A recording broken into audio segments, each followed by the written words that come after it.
बेहतर है आप जनता दल और MIM को डालें, आप सीधे सीधे बीजेपी डाल दें। जी सर, उसमें तो कोई ये नहीं है। जी सर। लेकिन आप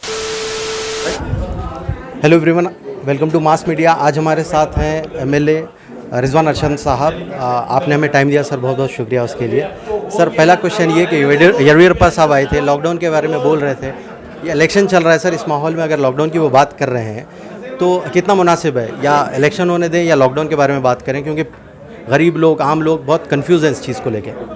देखिए, लोगों की सेहत सबसे अहम है जी अगर बीजेपी सच में लोगों की सेहत की फिक्र करती जी तो आज जिस तरीके से लोग कोरोना से परेशान हैं, जी हॉस्पिटलों में बेड नहीं है, जी। वेंटिलेटर नहीं है, जी ऑक्सीजन नहीं है, जी आप अब तक इतने 6 महीने से आपको जो थोड़ी बहुत रिलीफ मिली थी उसमें आप काम कर चुके होते हैं। जी इन्होंने ना हॉस्पिटल में एक्स्ट्रा बेड लगवाए हैं, जी ना वेंटिलेटर खरीदे हैं, जी। ना ऑक्सीजन का इंतज़ाम किया है।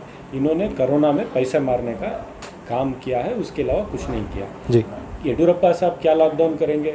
नरेंद्र मोदी जी वेस्ट बंगाल में आज जी 1 लाख लोगों को जमा करके वहाँ पे भाषण दे रहे हैं, जी रैली कर रहे हैं, जी और येडियुरप्पा साहब यहाँ पे बोल रहे हैं कि लॉकडाउन कर सकता हूँ। जी कर दें, कौन रोका है? जी लेकिन लॉकडाउन करके पैसा बांटने का काम करेंगे बीजेपी तो हम तो छोड़ेंगे नहीं। जी ठीक है, जी लॉकडाउन करना है लोगों की सेहत के लिए, ये कानून लाइए, सब मिलकर उसका। जी। एक तरफ IPL चल रहा है सर, दूसरी तरफ वो गरीबों के लिए लॉकडाउन की बात करते हैं, तो ये सही है या गलत है? देखिए, लॉकडाउन से कुछ ये कम होने वाला नहीं है। जी सर। आपको चाहिए था कि लोगों में बेदारी पैदा करें, जी। आपको चाहिए था कि ज़्यादा से ज़्यादा डॉक्टर्स को रिक्रूट करें, जी। आपको चाहिए था कि वेंटिलेटर्स का इंतज़ाम करें, जी। हॉस्पिटल्स तैयार रखें इस बीमारी को फेस करने के लिए। जी आपने तो वो किया नहीं। जी आपने क्या किया?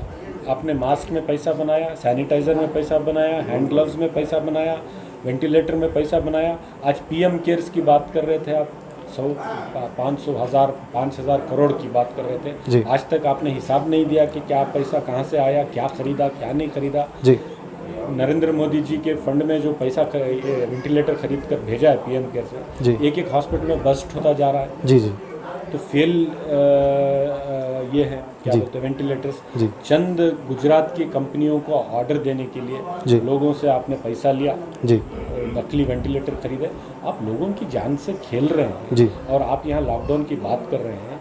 आपके बॉस नरेंद्र मोदी 1 लाख लोगों की जनसभा करके लोगों को भाषणबाजी कर रहे हैं। जी। आप येडियुरप्पा साहब लॉकडाउन की बात कर रहे हैं। जी मस्की कॉन्स्टिट्यूंसी में येडियुरप्पा साहब के फर्जन बैठकर घर घर पैसा बांट रहे हैं। जी जी फिर आप यहाँ आकर लॉकडाउन की बात कर रहे हैं। जी तो ये जो आपके कई जुबानें हैं, जी जी कई चाल चलन है, ये लोग समझते हैं बीजेपी से ना कोरोना कंट्रोल में आने वाला है, ना बीजेपी से माशी हालात सुधरने वाला है, जी। ना लोगों को रोजगार मिलने वाला है, नौजवानों को ना काम मिलने वाला है। जी जो भी है, जी जितना भी थोड़ा बहुत माशी हालात है, उसको भी ख़त्म करके बीजेपी इस मुल्क को 25-30 साल पीछे ढकलने वाली है। जी सर। सर, लोकल क्वेश्चन ये पूछना था कि मुस्लिम MLAs, क्योंकि यहाँ पे मुस्लिमों का दबदबा ज़्यादा है, इसलिए UT खादिर साहब हैं, आप हैं, और ज़मीर अहमद खान साहब है, रहीम खान साहब है, कनीज़ मैडम है, सारे कुछ यहाँ पे आ रहे हैं। तो क्या ये करेक्ट मैसेज जा रहा है, क्योंकि मुस्लिम MLAs ज़्यादा कॉन्सेंट्रेट करें?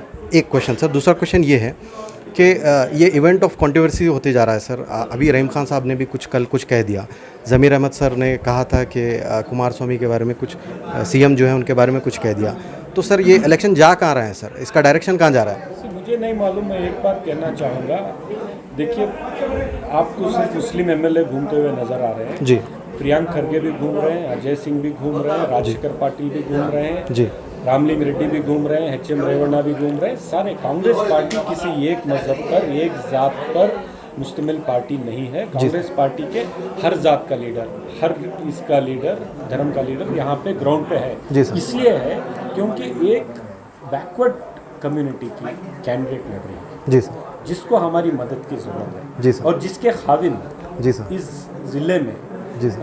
अक़लियतों की आवाज़ बनकर उभरे थे, जी सर। पिछड़ों की आवाज़ बनकर उठे थे, जी सर। दलितों की आवाज़ बनकर उभरे थे। जी सर। NRC CAA पर जब मुसलमानों को निकाल कर उनके घरों से सड़कों पर खड़ा कर दिया गया था और पूछा गया था कि तुम अगर इस मुल्क के शहरी हो तो तुम्हारे कागज़ दिखाओ, तो उस वक्त नारायण राव की आवाज़ बहुत बुलंद थी। जी जी सर। तो ऐसे आदमी को जब वो कोरोना में चल बसे, जी सर। पूरा 5 साल भी असेंबली के अंदर बैठने का मौका नहीं मिला, आवाज़ उठाने का मौका नहीं मिला, तो उनकी अहलिया जब खड़ी हुई है, जी क्या ये हमारा फ़र्ज़ नहीं है कि जिस आदमी ने जी सर। हमारे लिए आवाज़ उठाई थी, हमारे लोगों के बीच खड़े होकर कहा था कि अगर ये शहरी नहीं है तो हम भी नहीं जी हैं, सर। तो क्या उस आदमी की बेवा को मदद करने के लिए हम नहीं आए? जी जी सर।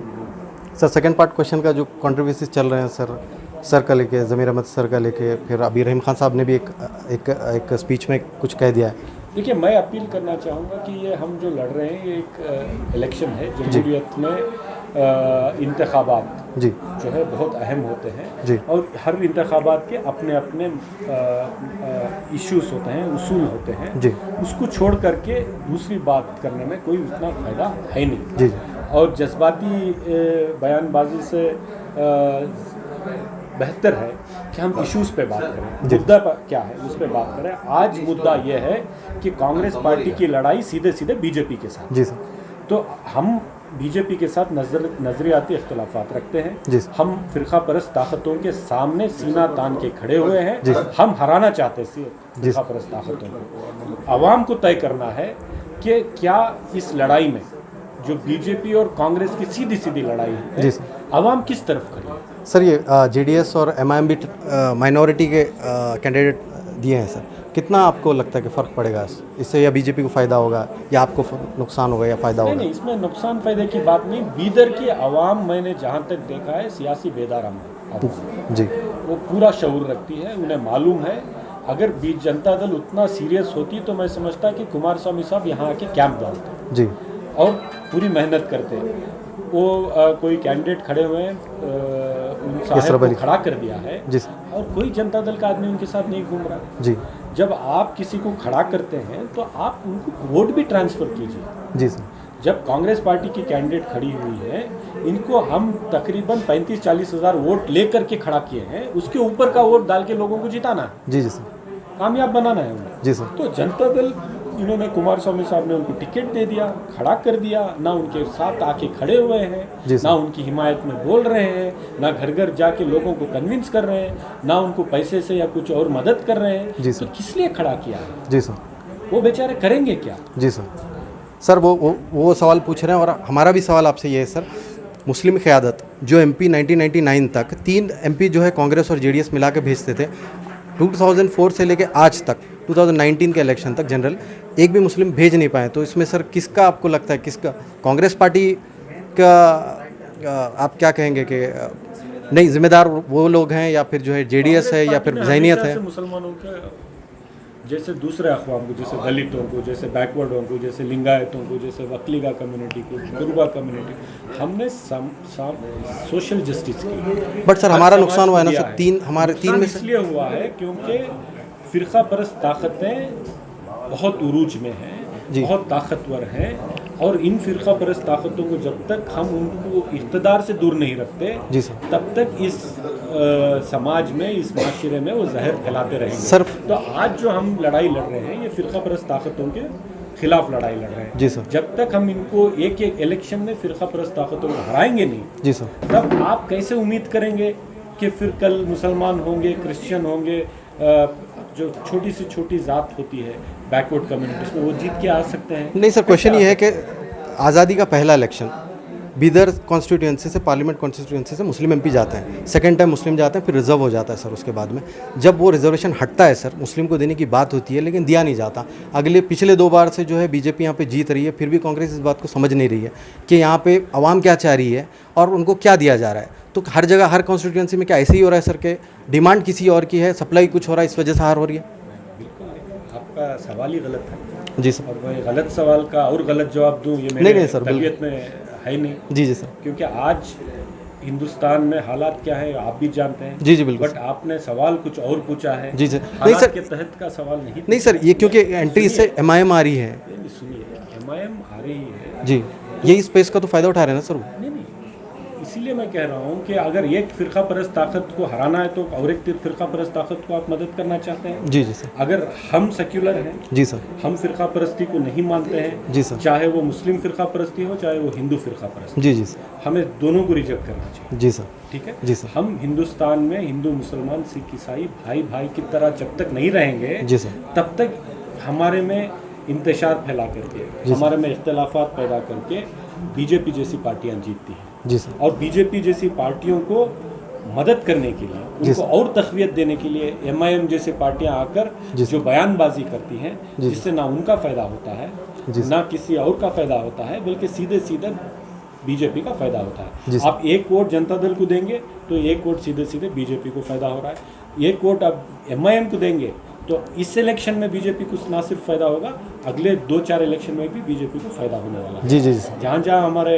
बड़े लीडर हैदराबाद से निकलते हैं, जी वहाँ बीजेपी को फ़ायदा हो रहा है, बल्कि मुसलमानों के या किसी और कम्युनिटी को नहीं हो रहा। जी सर।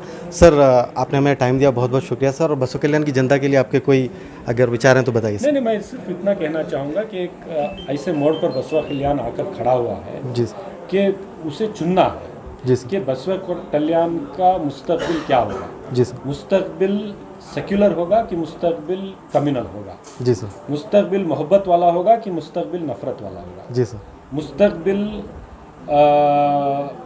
अदलो इंसाफ वाला होगा जी सर। या मुस्तकबिल नाइंसाफ़ी वाला होगा। जी सर। अगर अदलो इंसाफ चाहिए, अगर आपको प्यार और मोहब्बत चाहिए, हक़ की आवाज़ आपको बुलंद करना है, जी सर। तो आपको सीधे सीधे जी सर। बीजेपी को जो पार्टी हरा सकती है, जी सर। कांग्रेस पार्टी है, उसको आप वोट दें।